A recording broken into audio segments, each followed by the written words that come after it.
अब बात करते हैं काले धन की। काले धन स्कीम पर सरकार ने भरोसा दिया है कि काले धन का ऐलान करने वालों के नाम गुप्त रखेगी सरकार। सरकार का कहना है कि बेंगलुरु में मुख्य सेंटर में दी गई जानकारी किसी को नहीं बताएंगे। आपको बता दें कि 30 सितंबर को काला धन घोषित करने की स्कीम खत्म होगी। और वहीं फ्यूचर ग्रुप के किशोर बयानी ने कहा है कि स्टार्टअप के बयान का गलत मतलब निकाला जा रहा है। भारत में रोजगार के अवसर ज़्यादा पैदा करने चाहिए। स्टार्टअप्स रोजगार की मांग को पूरा नहीं कर सकता। किशोर बयानी से एक्सक्लूसिव बातचीत की प्रकाश प्रियदर्शी ने, ये सुनते हैं उनको। सर, काफ़ी लोगों ने रिएक्शन किया आपकी इस स्टेटमेंट के बाद। कुछ लोग ये भी कह रहे हैं कि फ्यूचर ग्रुप का बिजनेस डाउन हो रहा है, इसलिए इस तरह के स्टेटमेंट आ रहे हैं। आपको लगता है कि इस तरह की बातें हैं? नहीं, आई थिंक वो स्टेटमेंट कोई कॉन्टेक्स्ट में था। वो कॉन्टेक्स्ट ये था कि कैन स्टार्टअप्स क्रिएट जॉब्स। तो हमने बोला कि स्टार्टअप्स में जॉब्स क्रिएशन की संभावना है। इंडिया में जितने जॉब्स चाहिए उतने स्टार्टअप्स नहीं कर पाएंगे। वैसे भी 10 में से 9 स्टार्टअप चलते नहीं है। तो वो स्टेटमेंट उस रेफरेंस से था। मैं खुद स्टार्टअप रहा हूँ, स्टार्टअप में बहुत बिलीव करता हूँ। 26 स्टार्टअप्स में हमने इन्वेस्टमेंट किया है। तो स्टार्टअप्स के अगेंस्ट में स्टेटमेंट नहीं था। Whether they can create jobs जो इंडिया को चाहिए। इंडिया को आज जॉब्स चाहिए, वो इतने जॉब्स चाहिए। Can startups create jobs? No, that is not the answer. We need manufacturing that will create jobs.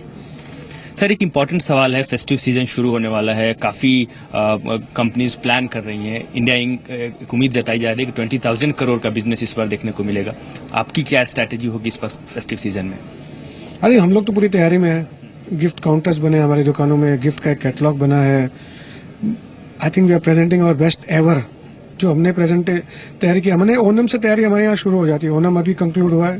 Puja, Durga Puja east में चालू हुई है। उसके बाद दशहरा है, उसके बाद दिवाली है, उसके बाद क्रिसमस है। तो ये जो फेस्टिव सीजन में हमारी तैयारी तो शुरू हो चुकी है, क्योंकि ओनम में हम लोग बिल्कुल तैयार थे। पूजा में आज ईस्ट में बिल्कुल तैयार है, और आपके लिए हम नॉर्थ में तैयार हैं। सभी जगह हम तैयार हैं। और वहीं एप्पल के फैंस के लिए खुशखबरी है। एप्पल ने आईफोन 6 और आईफोन 6s की कीमतों में भारी कटौती की है। आईफोन 6 और आईफोन 6s के दाम 22,000 तक घटा दिए गए हैं।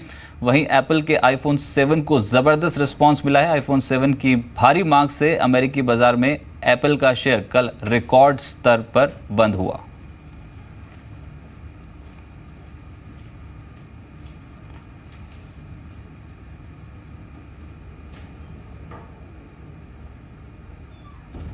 और वहीं आज गणपति विसर्जन है। आपको सीधा लिए चलते हैं मुंबई में, जो इस समय हमारे पास विजुअल्स आ रहे हैं।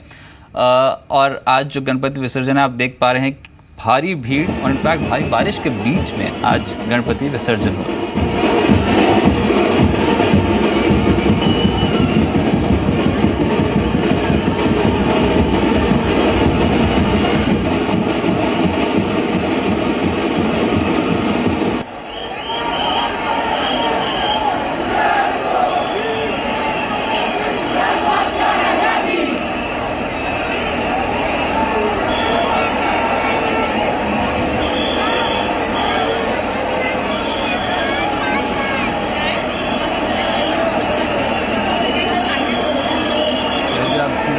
देख पा रहे हैं गणपति विसर्जन के। लेकिन फिर से मार्केट्स पे लौटते हैं। 8734 के लेवल पे एसएमए निफ्टी अब 8 अंकों की बढ़त शो कर रहा है। जी एंटरटेनमेंट में एकदम से बढ़त है, 3% ऊपर आ गया। बीएचईएल और आईटीसी सिप्ला जैसे स्ट्रक्चर्स मजबूत हुए, उनका असर है कि अब 8738 के लेवल पे कामकाज कर रहे हैं। लेकिन जो सबसे बड़ी खबर आज टेलीकॉम स्पेस के लिए, उसमें है रिलायंस कम्युनिकेशन और एयरसेल के बोर्ड ने मर्जर को मंजूरी दी है। वायरलेस टेलीकॉम का मर्जर, रिलायंस कम्युनिकेशन का वायरलेस टेलीकॉम का मर्जर एयरसेल में होने जा रहा है। और ये चौथी सबसे बड़ी देश की टेलीकॉम कंपनी बनेगी कस्टमर बेस और रेवेन्यूज़ के लिहाज से। तो एक बड़ा मर्जर, उसका पूरा इम्पैक्ट गोइंग फॉरवर्ड पूरे टेलीकॉम स्पेस पे देखने को मिलेगा।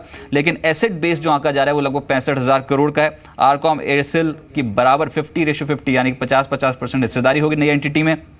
और बोर्ड में भी जो शेयरिंग होगी सीट्स की वो भी बराबर होगी। तो कई मायनों में ये मर्जर बहुत इंपॉर्टेंट है टेलीकॉम सेक्टर के लिए। जिस तरीके से रिलायंस जियो ने अपने डेटा टैरिफ्स और साथ साथ फ्री वॉइस कॉल्स का अनाउंसमेंट किया, उसके बाद से ही अटकलें ये लग रही थी कि टेलीकॉम सेक्टर में कंसोलिडेशन का फेज़ जारी होगा।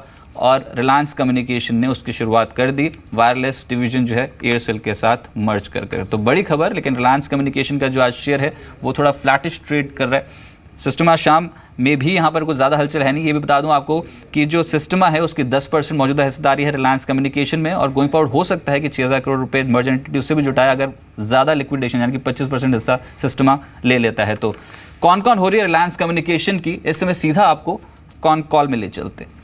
We are really talking about the several interests which we have received from our international financial investors, and we are looking at almost $1 billion of investment at that time, which would come in form of equity stake from these.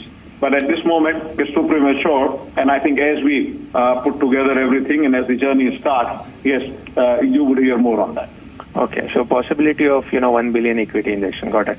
My second question, sir, is assuming what you mentioned is 200 billion rupees that goes into new entity.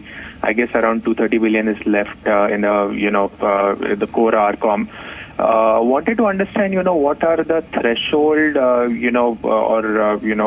the overall net debt to EBITDA bond covenants out there, because from my calculation it does imply that wireless entity will have 3 times net debt to EBITDA roughly, but what you are left in core RCom, I think the EBITDA is too low, so it turns out to be a 10 times net debt to EBITDA. So if the tower deal doesn't go through, then it looks pretty highly geared company. So just wanted to understand what are the debt covenants in the both entities. Okay, I would ask my colleague Anil Lara to answer this question. Yes, Sachin, as far as the overall deleveraging program which the company has, besides this Aircel transaction, we are well on our way for the tower deal as such. And with tower deal deleveraging, the remaining debt on the company is going to be anywhere in the range of about 9,000 odd crores. And with the EBITDA in that company, the net debt to EBITDA levels will be far lower than the current levels, and it will be very much at the industry levels. Coming on to the bond covenants, in the bond covenants specifically, we don't have any covenant related to net debt to EBITDA there.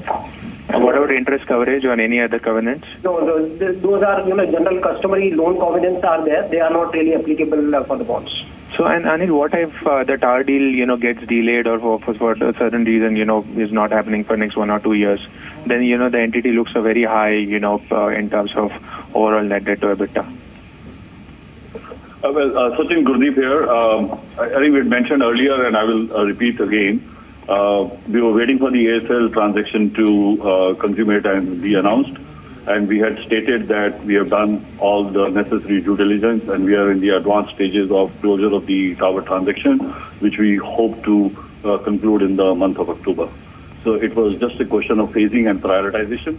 चलिए, तो date positions जो कि यहाँ पर Reliance communication और Aircel के merger के बाद बनती हुई नजर आएगी, मर्जर उस पर क्लैरिटी दे रही थी मैनेजमेंट।